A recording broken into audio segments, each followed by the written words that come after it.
The following is the short story, The Telltale Heart, by Edgar Allan Poe, presented by ListenToGenius.com, narrated by Grover Gardner. True. Nervous, very, very dreadfully nervous, I had been and am. But why will you say that I am mad? The disease had sharpened my senses, not destroyed, not dulled them. Above all was the sense of hearing acute. I heard all things in the heaven and in the earth. I heard many things in hell. How then am I mad? Hearken, and observe how healthily, how calmly I can tell you the whole story. It is impossible to say how first the idea entered my brain, but once conceived it haunted me day and night. Object there was none, passion there was none. I loved the old man. He had never wronged me, he had never given me insult. For his gold I had no desire. I think it was his eye. Yes, it was this. He had the eye of a vulture, a pale blue eye with a film over it. Whenever it fell upon me, my blood ran cold. And so, by degrees, very gradually, I made up my mind to take the life of the old man and thus rid myself of the eye forever. Now, this is the point. You fancy me mad. Madmen know nothing. But you should have seen me. You should have seen how wisely I proceeded, with what caution, with what foresight, with what dissimulation I went to work. I was never kinder to the old man than during the whole week before I killed him. And every night, about midnight, I turned the latch of his door and opened it. Oh, so gently. And then, when I had made an opening sufficient for my head, I put in a dark lantern, all closed, so that no light shone out, and then I thrust in my head. Oh, you would have laughed to see how cunningly I thrust it in. I moved it slowly, very, very slowly, so that I might not disturb the old man's sleep. It took me an hour to place my whole head within the opening so far that I could see him as he lay upon his bed. Ha! Would a madman have been so wise as this? And then, when my head was well in the room, I undid the lantern cautiously. Oh, so cautiously, for the hinges creaked. I undid it just so much that a single thin ray fell upon the vulture eye. And this I did for 7 long nights, every night, just at midnight. But I found the eye always closed, and so it was impossible to do the work, for it was not the old man who vexed me, but his evil eye. And every morning when the day broke I went boldly into the chamber, and spoke courageously to him, calling him by name in a hearty tone, and inquiring how he has passed the night. So, you see, he would have been a very profound old man indeed to suspect that every night, just at 12, I looked in upon him while he slept.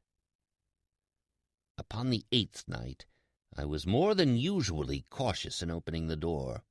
A watch's minute hand moves more quickly than did mine. Never before that night had I felt the extent of my own powers, of my sagacity. I could scarcely contain my feelings of triumph. To think that there I was, opening the door little by little, and he not even to dream of my secret deeds or thoughts. I fairly chuckled at the idea. And perhaps he heard me, for he moved on the bed suddenly, as if startled. Now you may think that I drew back, but no. His room was as black as pitch with the thick darkness, for the shutters were close fastened, through fear of robbers, and so I knew that he could not see the opening of the door, and I kept pushing it on, steadily, steadily. I had my head in and was about to open the lantern, when my thumb slipped upon the tin fastening, and the old man sprang up in bed, crying out, "Who's there?" I kept quite still and said nothing. For a whole hour I did not move a muscle. In the meantime I did not hear him lie down. He was still sitting up in the bed, listening, just as I have done, night after night, hearkening to the death watches in the wall. Presently I heard a slight groan, and I knew it was the groan of mortal terror. It was not a groan of pain or of grief. Oh, no. It was the low, stifled sound that arises from the bottom of the soul when overcharged with awe. I knew the sound well. Many a night, just at midnight when all the world slept, It has welled up from my own bosom, deepening with its dreadful echo the terrors that distracted me. I say I knew it well. I knew what the old man felt, and pitied him, although I chuckled at heart. I knew that he had been lying awake ever since the first slight noise, when he had turned in the bed. His fears had been ever since growing upon him. He had been trying to fancy them causeless, and could not. He had been saying to himself, "It is nothing but the wind in the chimney. It is only a mouse crossing the floor," or "It is merely a cricket which has made a single chirp."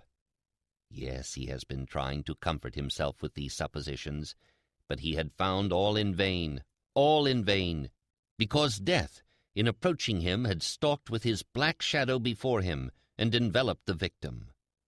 And it was the mournful influence of the unperceived shadow that caused him to feel, although he neither saw nor heard, to feel the presence of my head within the room. When I had waited a long time, very patiently, without hearing him lie down, I resolved to open a very, very little crevice in the lantern. So I opened it. You cannot imagine how stealthily, until, at length, a simple dim ray, like the thread of the spider, shot out from the crevice and fell full upon the vulture eye. It was open, wide open, and I grew furious as I gazed upon it. I saw it with perfect distinctness, all a dull blue with a hideous veil over it that chilled the very marrow in my bones. But I could see nothing else of the old man's face or person, for I had directed the ray as if by instinct precisely upon the damned spot. And have I not told you that what you mistake for madness is but over-acuteness of the sense? Now, I say, there came to my ears a low, dull, quick sound, such as a watch makes when enveloped in cotton. I knew that sound well, too. It was the beating of the old man's heart. It increased my fury, as the beating of a drum stimulates the soldier into courage. But even yet I refrained and kept still. I scarcely breathed. I held the lantern motionless. I tried how steadily I could maintain the ray upon the eye. Meantime the hellish tattoo of the heart increased. It grew quicker, and louder every instant. The old man's terror must have been extreme. It grew louder, I say, louder every moment. Do you mark me well? I have told you that I am nervous. So I am. And now at the dead hour of the night, amid the dreadful silence of that old house, so strange a noise as this excited me to uncontrollable terror. Yet for some minutes longer I refrained and stood still. But the beating grew louder. I thought the heart must burst. And now a new anxiety seized me. The sound would be heard by a neighbor. The old man's hour had come. With a loud yell, I threw open the lantern and leaped into the room. He shrieked once only. In an instant I dragged him to the floor and pulled the heavy bed over him. I then smiled gaily to find the deed so far done. But for many minutes the heart beat on with a muffled sound. This, however, did not vex me. It would not be heard through the wall.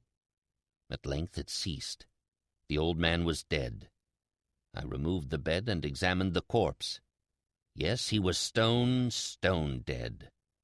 I placed my hand upon the heart and held it there many minutes. There was no pulsation. He was stone dead. His eye would trouble me no more. If you still think me mad, you will think so no longer when I describe the wise precautions I took for the concealment of the body.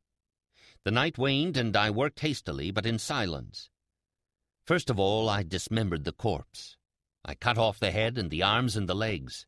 I then took up 3 planks from the flooring of the chamber and deposited all between the scantlings.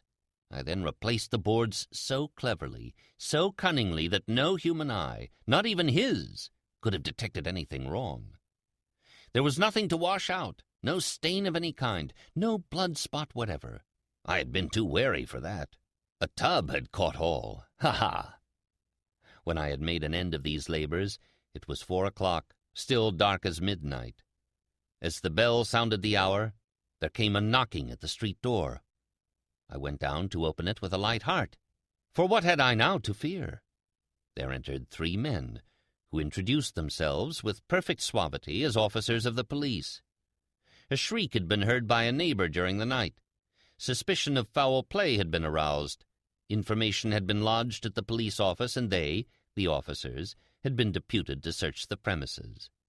I smiled, for what had I to fear? I bade the gentleman welcome. The shriek, I said, was my own in a dream. The old man, I mentioned, was absent in the country. I took my visitors all over the house. I bade them search well. I led them at length to his chamber. I showed them his treasures, secure, undisturbed. In the enthusiasm of my confidence, I brought chairs into the room and desired them here to rest from their fatigues, while I myself, in the wild audacity of my perfect triumph, placed my own seat upon the very spot beneath which reposed the corpse of the victim. The officers were satisfied. My manner had convinced them. I was singularly at ease. They sat, and while I answered cheerily, they chatted of familiar things. But ere long I felt myself getting pale and wished them gone. My head ached, and I fancied a ringing in my ears, but still they sat and still chatted. The ringing became more distinct. It continued and became more distinct. I talked more freely to get rid of the feeling, but it continued and gained definiteness, until at length I found that the noise was not within my ears. No doubt I now grew very pale, but I talked more fluently and with a heightened voice. Yet the sound increased, and what could I do? It was a low, dull, quick sound, much such a sound as a watch makes when enveloped in cotton. I gasped for breath, and yet the officers heard it not. I talked more quickly, more vehemently, but the noise steadily increased. I arose and argued about trifles in a high key and with violent gesticulations, but the noise steadily increased. Why would they not be gone?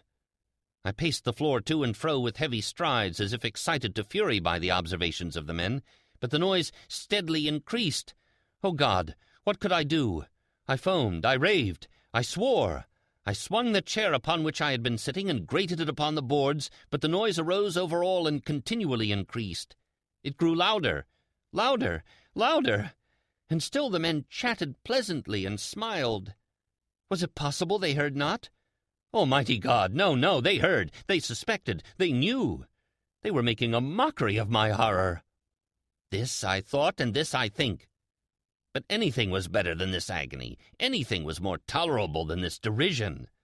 I could bear those hypocritical smiles no longer. I felt that I must scream or die. And now, again, hark, louder, louder, louder, louder! Villains! I shrieked. Dissemble no more! I admit the deed. Tear up the planks. Here! Here! It is the beating of his hideous heart!